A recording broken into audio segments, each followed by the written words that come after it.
37তম জাতীয় অনূর্ধ্ব 13 দাবা চ্যাম্পিয়নশিপ 2024 শুরু হয়েছে দুর্গাপুরের সিধু কানু ইনডোর স্টেডিয়ামে। পশ্চিম বর্ধমান দাবা সংস্থার উদ্যোগে এই দাবা খেলা অনুষ্ঠিত হচ্ছে। মোট 400 জন প্রতিযোগী ভারতের বিভিন্ন রাজ্য থেকে এই খেলায় অংশগ্রহণ করেছে। গত 17 ডিসেম্বর থেকে শুরু হওয়া এই দাবা খেলা আগামী 23 ডিসেম্বর পর্যন্ত চলবে। ভারতীয় দাবার গ্র্যান্ড মাস্টার দীপেন্দু বড়ুয়া বলেন, 1 বছর ধরে বিশ্ব চ্যাম্পিয়নশিপে ভারতের পুরুষ ও মহিলা উভয় বিভাগে গোল্ড মেডেল পাচ্ছে।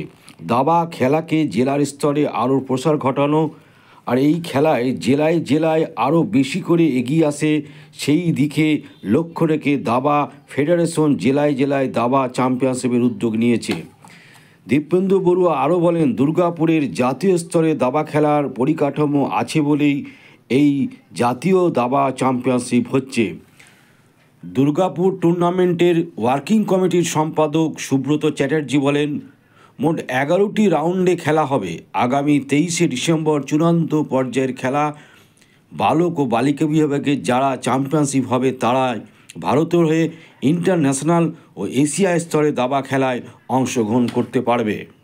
তারপর দুর্গাপুরেই দাবা এটা জনপ্রিয়তা কলকাতা যেমন ছিল, এবার জেলা ভিত্তিক কি এটা বাড়ছে, কি মনে হচ্ছে আপনার? দেখুন, সবসময় কিন্তু যদি প্রচার দিতে পারেন, জনপ্রিয় দিতে পারেন, ডেফিনেটলি কলকাতা অনেক বেশি। যেহেতু প্লেয়ার আমাদের ভালো বড় গ্র্যান্ড মাস্টার যতজন আছে সবাই কলকাতা বা আশেপাশে ওই 2-3 ডিস্ট্রিক্টের মধ্যে, কলকাতা ডিস্ট্রিক্ট বা নর্থ 24 পরগনা বা সাউথ 24 পরগনা। কিন্তু যে প্রত্যন্ত যে গ্রাম যে ডিস্ট্রিক্টগুলো আছে সেখান থেকে ডেফিনেটলি যেহেতু গ্র্যান্ড মাস্টার পাইনি বলে সেখানে সেইভাবে সেটা পৌঁছাতে পারে। তো আমাদের এই ন্যাশনাল চ্যাম্পিয়নশিপটা আমরা এই পুরো পশ্চিম বর্ধমানে দুর্গাপুরে করার উদ্দেশ্যটা হচ্ছে যাতে এখানকার লোকাল প্লেয়াররা যাতে আরও বেশি করে তারা অনুপ্রাণিত, তারা যাতে ইন্সপায়ার্ড। কেননা ন্যাশনাল চ্যাম্পিয়নশিপ হওয়া মানে যে অনেক বড় বড় প্লেয়ার আসবে খেলতে, বাইরের ভারতবর্ষের সমস্ত জায়গা থেকে আসছে, তাদের খেলা দেখবে, তাদের সম্বন্ধে বেরোবে। সুতরাং লোকাল প্লেয়াররা যেমন ইন্সপায়ার্ড হবে, মোটিভেটেড হবে, অ্যাট দ্য সেম টাইম বাবা মারাও যারা দাবা নিয়ে যারা ইন্টারেস্টেড তাদের সন্তানকে দাবা শেখানোর জন্য ওনারাও দেখতে আসবেন, জানতে পারবেন যে এরকম এই মাপে একটা টুর্নামেন্ট হয়। তাদের ছেলেদের সন্তানদের তারা খেলার জন্য তারা মোটিভেটেড হবে যে আমরাও ভবিষ্যতে যাতে খেলতে পারি। এখন দেখছি মোবাইলে গেম বেশিরভাগ বাচ্চারাই খেলে, তো অন্যান্য খেলার থেকে এই দাবা খেলা কি এগিয়ে আসছে অনেক? দেখুন, দাবা খেলা কিন্তু এই মুহূর্তে সমস্ত খেলাকে ছাপিয়ে গেছে। আর আমি বলছি যে কোভিডের জন্য সমস্ত খেলা কিন্তু হ্যাম্পার হয়েছে, সমস্ত খেলা এফেক্টেড হয়েছে, একমাত্র দাবাতে যেহেতু অনলাইনে খেলা যায় এবং কোভিডের সময় সবাই বাড়িতে বসে, স্কুল ছিল না, কলেজ ছিল না, সবাই বাচ্চারা কিন্তু অন্য খেলাও খেলেছে, তার সঙ্গে সঙ্গে দাবাটাও খেলেছে। দাবার জনপ্রিয়তা কিন্তু পর থেকে বেড়েছে। প্লাস ইদানিং লাস্ট 1 বছর ধরে ভারতবর্ষের দাবার যে পারফরমেন্স হচ্ছে, যেমন আমাদের বুকেশ, সে ক্যান্ডিডেটস দাবা জিতে সে চ্যালেঞ্জার হলো ইয়াংগেস্ট, পরশুদিন সে বিশ্ব চ্যাম্পিয়ন হলো। আমাদের অলিম্পিয়াডে আমাদের মহিলা এবং পুরুষ দুটোরই আমরা চ্যাম্পিয়ন হয়েছি, গোল্ড মেডেল পেয়েছি। ভারতবর্ষের দাবা ইতিহাসে প্রথম। সুতরাং ভারতবর্ষ এখন কিন্তু দাবাতে কিন্তু অসম্ভব জনপ্রিয়তা বেড়েছে। চেস এখন এই মুহূর্তে, দাবা হচ্ছে এই মুহূর্তে অন্যতম জনপ্রিয়।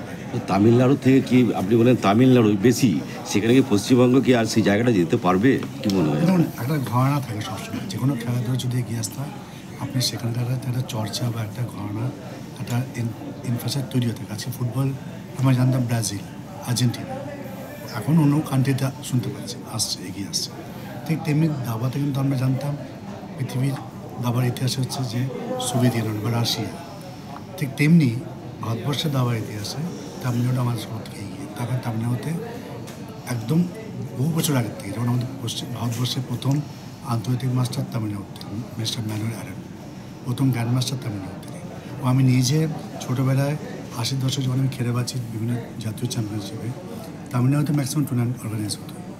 আমি দেখেছি যে ওখানে শুধুমাত্র মাদ্রাজ না, তখন মাদ্রাজ বলতাম, মাদ্রাজ না, শুধুমাত্র বিভিন্ন জেলাতেও কিন্তু দাবাটা ছড়িয়ে গেছে এবং ওখান থেকে প্লেয়ার উঠে আসছে। ঠিক তেমনি দাবা বা যে কোনো খেলা যদি না ছড়ায় ডিস্ট্রিক্টে, প্রতিভা কিন্তু লুকিয়ে আছে মফস্বলে ডিস্ট্রিক্টে।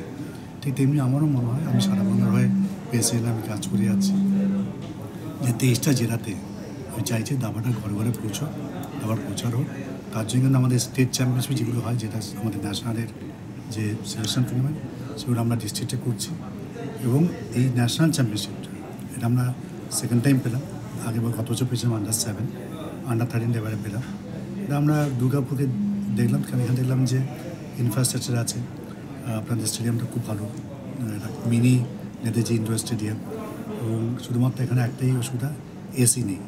এসিটা আমি ম্যাডামকে বলেছি, দেখছেন যদি এসি থাকে তাহলে সারা বছর তো এখানে টুর্নামেন্ট করা যাবে। তা আপনার কি মনে হয় যে দুর্গাপুরের এই খেলা থেকে মানে ইন্টারন্যাশনালে যাবার মতন কি উঠে আসতে পারে? অবশ্যই অবশ্যই, কেন উঠবে না? কারণ আমার দৃঢ় বিশ্বাস যে এই টুর্নামেন্টটা এখানকার লোকাল জেনারেশনকে আরও বেশি করে খেলতে ইন্সপায়ার করবে। এবং আমার এখান থেকে আজকে আপনাদের মাধ্যমে আমরা যে টুর্নামেন্টটা করছি সবাই জানতে পারবে, ভবিষ্যতে আরও লোকে ইন্টারেস্টেড হবে। এবং আমরা ইনফ্রাস্ট্রাকচার বাড়ানোর ইচ্ছা আছে, আমাদের এখানে সেন্টার করার ইচ্ছা আছে। সেন্টার যাতে হয়, ভালো প্রশিক্ষণ কেন্দ্র যাতে হয়, সেটাই আমাদের নজর আছে। এবং আমরা চাইব যেখান থেকে বাচ্চারা উঠে আসুক। আমরা এখান থেকে international master, grand master, national champion ভবিষ্যতে পাবো।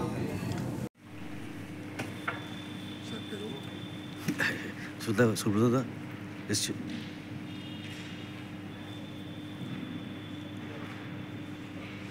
খেলা এবং কখন শুরু হল? আজকে আমাদের এই চ্যাম্পিয়নশিপের তৃতীয় দিনের সকালবেলা 10টা থেকে 4th রাউন্ডটা শুরু হয়েছে, এখন শেষ হওয়ার মুখে। এরপরে সেকেন্ড হাফে আফটার লাঞ্চ সেশনে অ্যানাদার রাউন্ড আছে, মানে 5 নম্বর রাউন্ডটা হবে। এই কয়েকদিনে ক রাউন্ড খেলা হবে? টোটাল 11 রাউন্ডের খেলা হবে 23 তারিখ অবধি। 23 তারিখে একটাই রাউন্ড আছে, তারপরে যাদের টপ আসবে বয়েজ অ্যান্ড গার্লস, সেগুলো অটোমেটিক সিলেক্টেড হয়ে যাবে। আপনারা আস্তে আস্তে বুঝতে পারবেন যে এই 4 রাউন্ডের পর কী অবস্থা, 5 রাউন্ডের পর কী অবস্থা, এইভাবেই আপ ডাউন হতে থাকবে। ফাইনাল যেটা হবে তার উপর বেস করে প্রাইস ডিস্ট্রিবিউশন। ফাইনালে প্রত্যেককে ট্রফি এবং কি ক্যাশ মানিও দেওয়া হয়? হ্যাঁ, যাদের টপার আছে বিভিন্ন ক্যাটেগরিতে, তাদেরকে মেডেলস, ট্রফি এবং ক্যাশ অ্যাওয়ার্ডও আছে। এখানে যারা সবচেয়ে বেশি পয়েন্ট বা চ্যাম্পিয়ন হয় তারাই কি ইন্টারন্যাশনালে যেতে পারবে? হ্যাঁ, তারা ইন্ডিয়ার হয়ে প্রতিনিধিত্ব করবে ওয়ার্ল্ড চ্যাম্পিয়নশিপ আর এশিয়ান চ্যাম্পিয়নশিপে, ঠিক। বোথ বয়েজ অ্যান্ড গার্লস, দুটো সেক্সেরই দুজন করে। আপনি এই সংস্থার? আমি এই টুর্নামেন্টের ওয়ার্কিং কমিটির সেক্রেটারি সুব্রত চট্টোপাধ্যায়।